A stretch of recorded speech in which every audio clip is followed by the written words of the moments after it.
Hello and welcome to wherever you are. That's right. We have arrived at yet another episode of the next big thing. And by that we mean you, the listener, we are sure are the next big thing. So joining me today is yet another accomplished musician, award-winning singer, songwriter, joining us from Dallas, Texas, in the US, and we had to work out all the timing differences and all. It was very fascinating.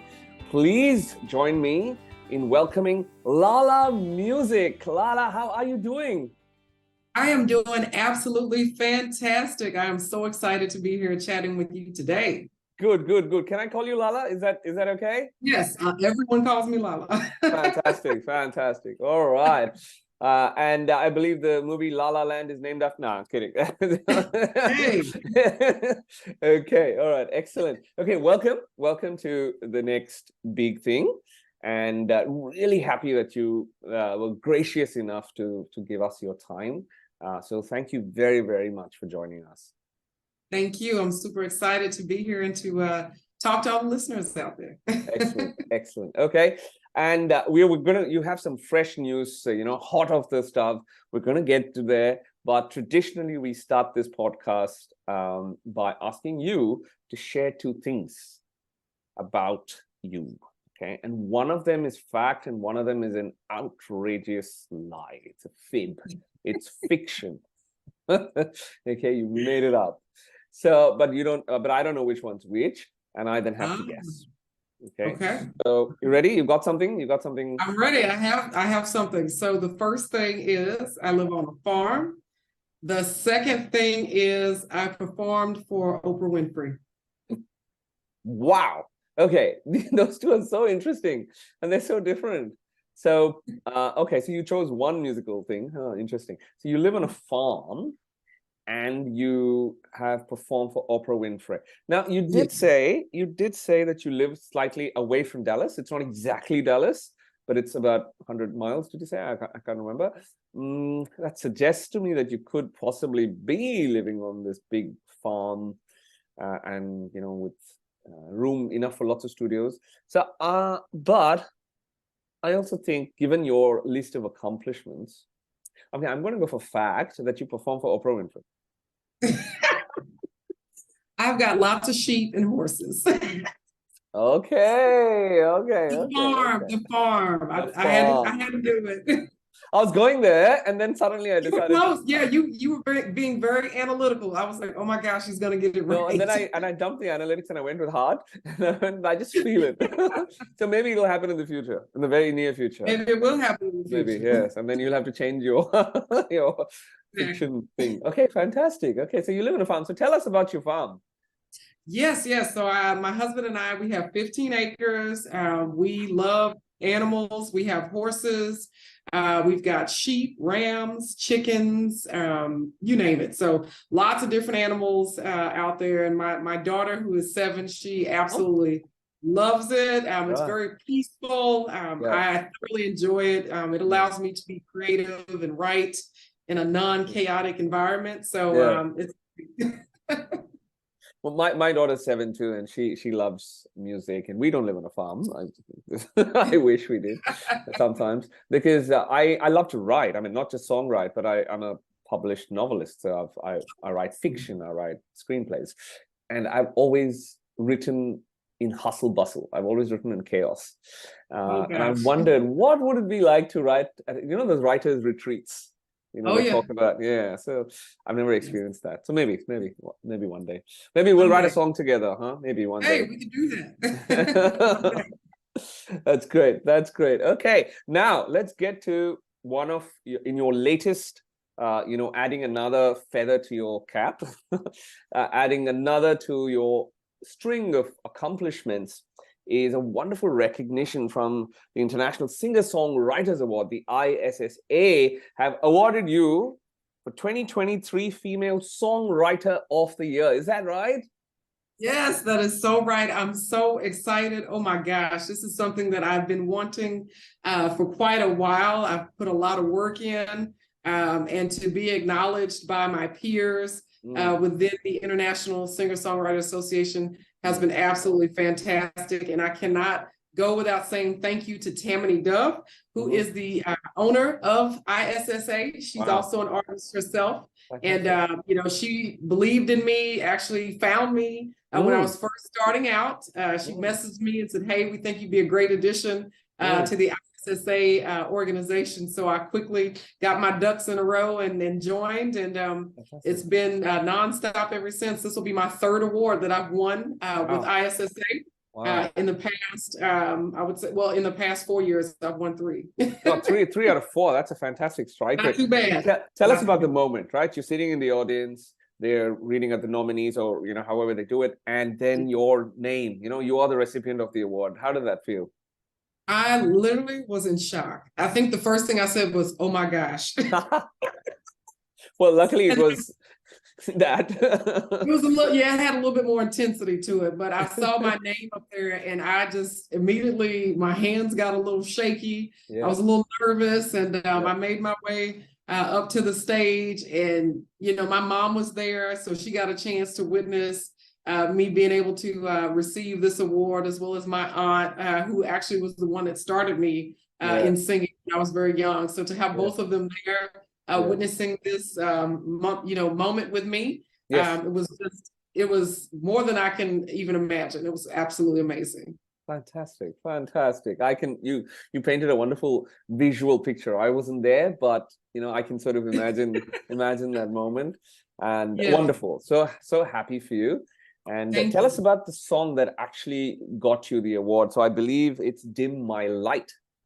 Is that correct? Well, it's body of work. So body of work. Sorry. Okay, right. Yeah, okay. so all of my works that I've done, they look at over the past year and a half. And so I've written quite a few songs. I've written songs for other people. I've been on quite a few collaborations. So I've just been constantly working and honing my craft. You know, being able to showcase my skill set as a writer, and then also as a performer. So there is no other category I could have been more excited about than that one specifically. No, I hear you. And I share your passion for songwriting. And whilst I started off singing covers, and that's kind of when you sort of, you know, break through and people listen to your voice and they say, you sound really good. You're really good on stage. And then you discover, oh, hang on, I can create. Exactly.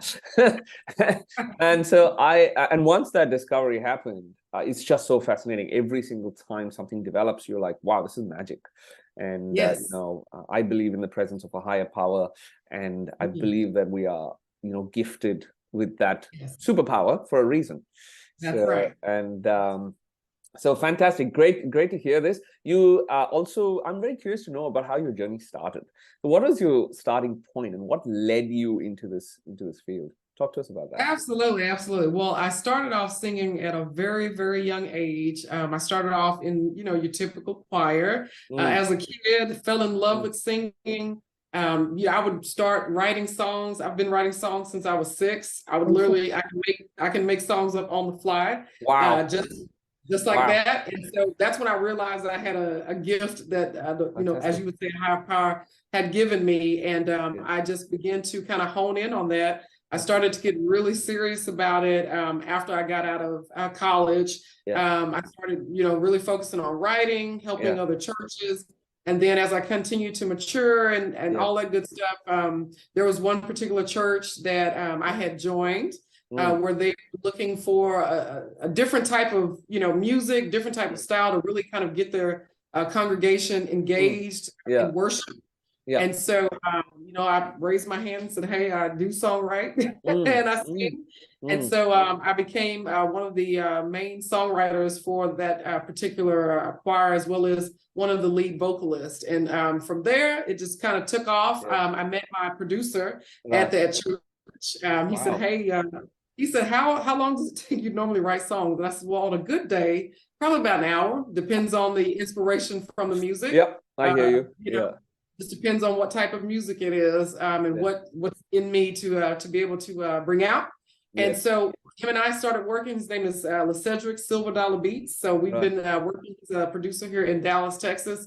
We've been working together for well over 4.5, almost 5 years. And the rest is history. We started working on my first album, Set Apart, and we released that in 2019, which got me my first award with the International Singer-Songwriter Association as Female Emerging Artist of the Year. So I was really blown away.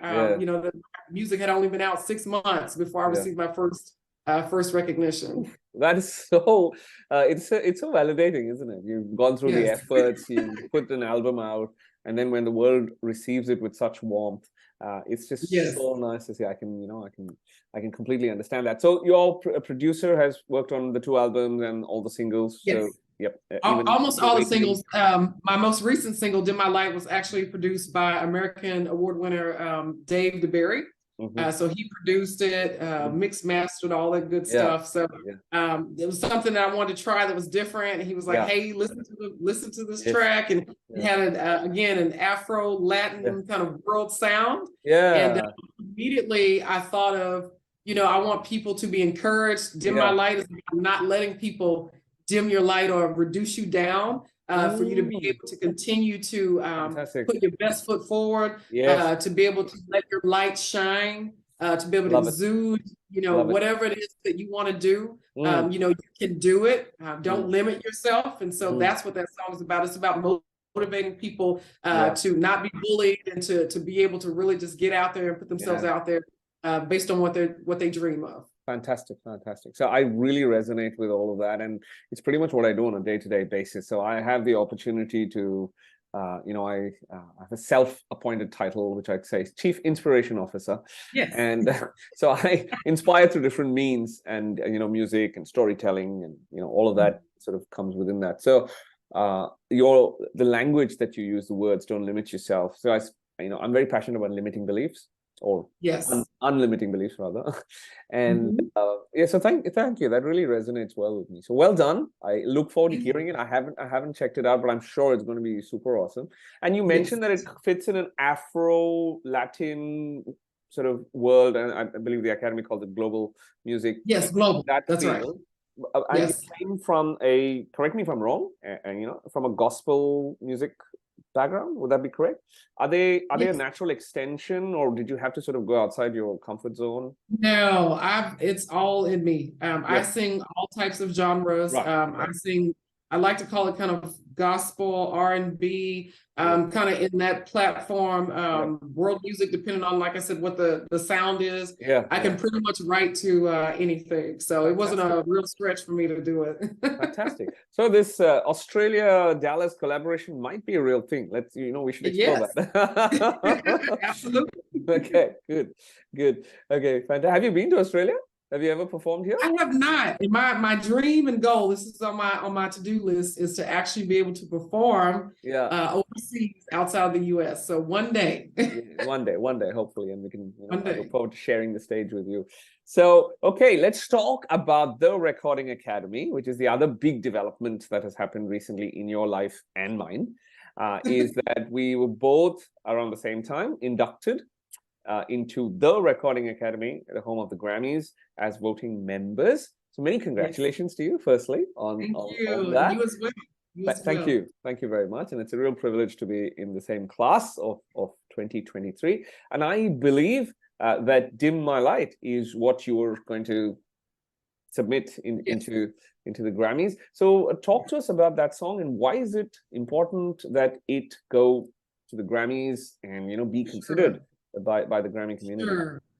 For me, I believe Dim My Light is just something that can resonate with everyone worldwide. Everyone has some type of aspiration, some type of goal. And, you know, unfortunately, we've been told, no, you can't, or we don't see you doing this, or, you know, maybe in a year, maybe in 5 years. And it's like, if you have a passion for something and you really have the drive and the endurance and the focus to do it, don't let anyone dim your light. Let it shine. Continue to let it shine. And I feel like that message needs to get out there because, like I said, it's a lot of people that struggle with self-confidence, Yeah. self-assurance, Mm, and being able to have an inspirational song like that to motivate people on a worldwide scale, I feel like it's something that is definitely needed right now in this era of music. fantastic, fantastic. I love that kind of stuff. And interestingly, we and on your website, you had shared that you were Grammy balloted, and Yes. that you were considered for nomination. And that is a privilege that that me and my collaborator in Australia, we collaborated on an album, and we were fortunate to be part of the journey last year as well. And it featured, thank you, which is what kind of introduced me to the Grammys, going, hey, I want to be a voting member. Me too. I know. I was like, I was balloted last year, but I'm like, I'm not a member, but now I am. Yeah, So. yeah. So that, so I think the seed was planted last year as well for me, going, how does this thing work?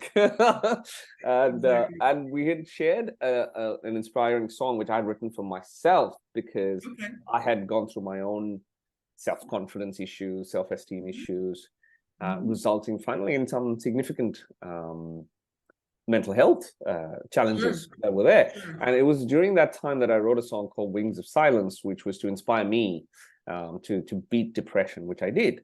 And it was me talking to myself, going, one part is saying, no, there's darkness, all I can see is darkness. The other part is saying, no, I can see light, and you are that light. And so it was quite an interesting process to write an inspiring motivational song. So kudos to you. I'm really looking forward to hearing it. Right after this podcast, I'm going to check it out.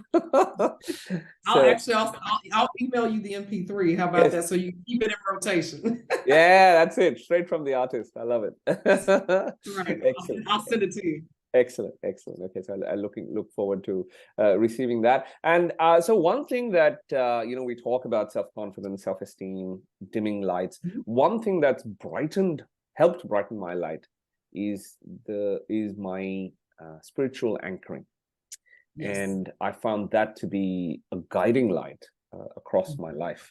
So when things were at its, so I'm using a lot of light metaphors here, but when things were, I like it though.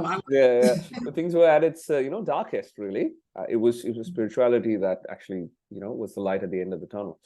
And so I take that into all aspects of my life. I take that into my music, and it really makes my music more genuine and authentic.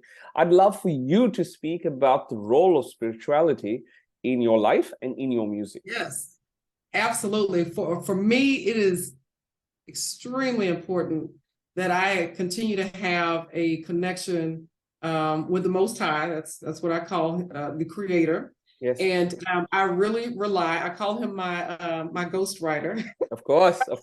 Silent partner, ghostwriter. Silent partner, yes, my silent partner. Truly, that's where all my inspiration comes from. Yes. I will pray. I will read. I'll get scriptures. If you look at my lyrics, a lot of my lyrics have a scriptural basis. I feel like that is a very important part of who I am as a person, and to be able to continue to spread the gospel in a way that I do it. Like I said, I'm not a traditional gospel artist. That's not me.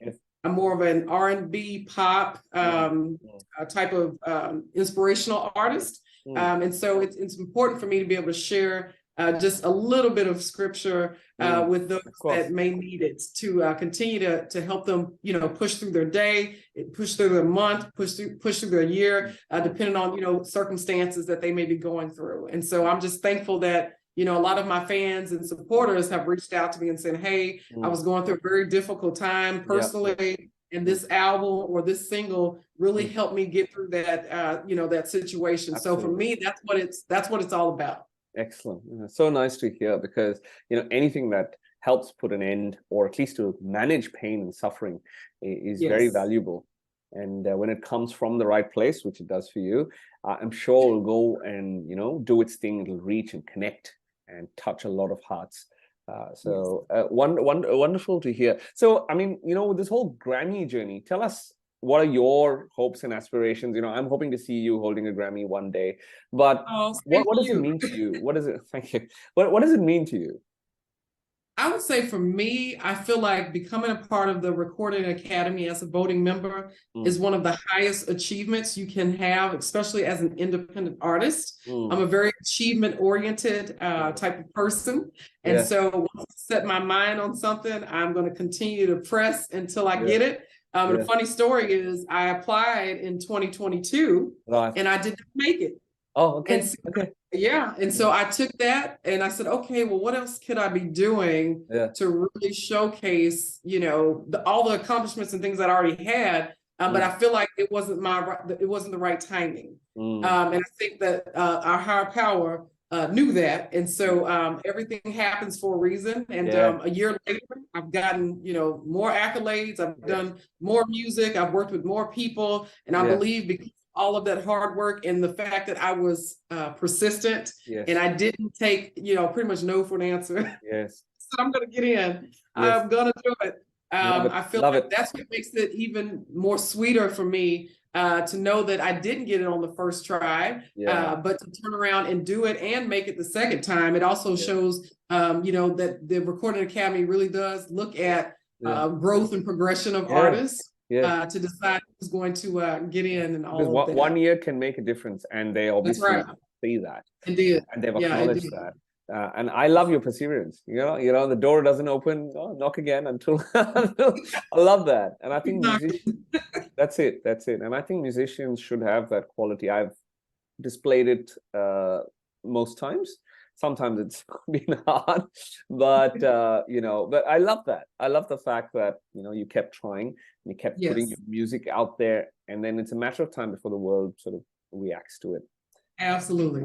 And I've always seen this, like, I have a certain plan, like I want to get X, and X should happen in a certain way. And then God says, leave it to me. It's my plan, not yours, mate. Exactly. And that's what I did. I just moved on out the way and I let him do what he does best. And so I just stayed encouraged, kept the faith, and just kept doing what I knew to do as an artist. And now here I am reaping the fruits of my labor. Yes, and there's more to come. There's lots more to come. And, you know, I look forward to you sharing all of your achievements with me, and hopefully me witnessing something wonderful in person, you know, and, you know, that would be nice, right? Wouldn't it be nice to meet you in LA?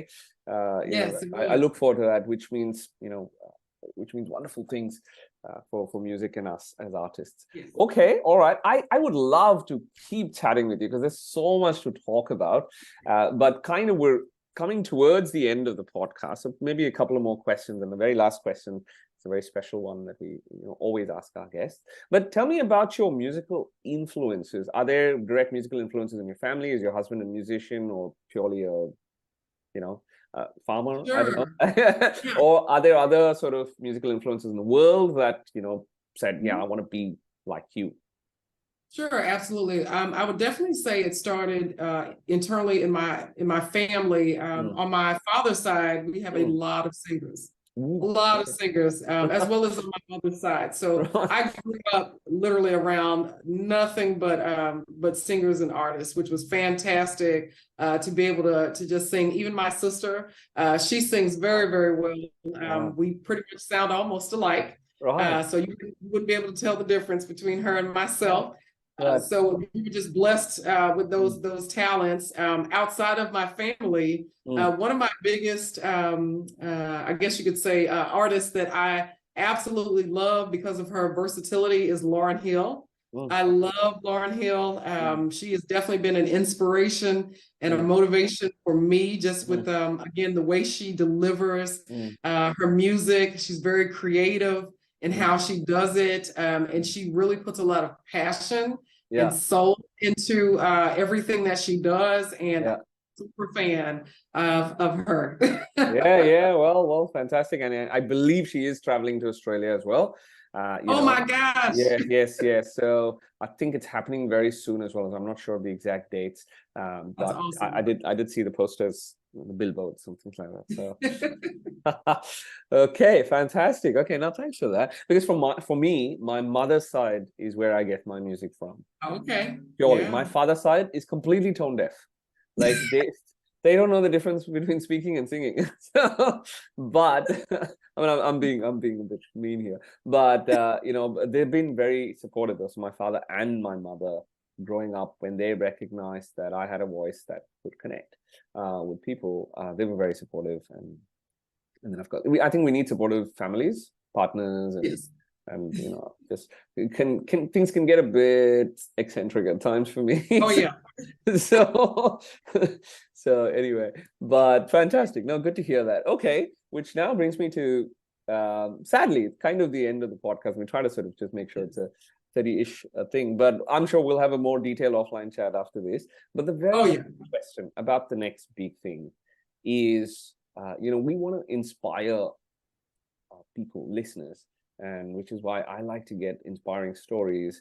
And I gravitate towards music because music's just got so much in it. And I know my journey, and you know, we really want to give that message to people, saying you have a lot of creative expression in you. Don't suppress it. You know, let it go and let it reach the world. So, but you know, as we know, the journey is tough. It's not easy. So, may I ask you, what, according to you, is the one must-have or one non-negotiable for someone to be the next big thing? Now, you can't tell me more than one, but at least one. Sure. Must-have, non-negotiable. I would say the non-negotiable is self-confidence. If you do not believe in yourself, no one will believe in you. Yeah. I think that's something that resonated even for myself. And so I feel like if you have that confidence and you bring that into everything that you do, whether it's your writing, whether it's your singing, whether it's you being a musician, whatever the case may be, producing, if you have that self-confidence and that reassurance, you can do whatever it is that you put your mind to. Fantastic. I love it. I love it. And I can feel your self-confidence, right? Even virtually. It's actually, you know, it's a very strong vibe. And you know, I'm sure any room you enter, you spread that self-confidence across to the room. Yeah. Thank you so much. I can see that. I can see that. Thank you very much for sharing that. We, you know, thank you for sharing about your stories, your inspiration, your influences, and about your much-deserved acknowledgement and recognition. And as I said, there's lots more to come. Okay, so you better start creating enough space in that farm of yours for all the trophies and medals. Okay. All right. All the very best, and may the Creator, the higher power, always guide you with His grace. And thank you. All the very best. Thank you so much, and it was such a pleasure to be on your show.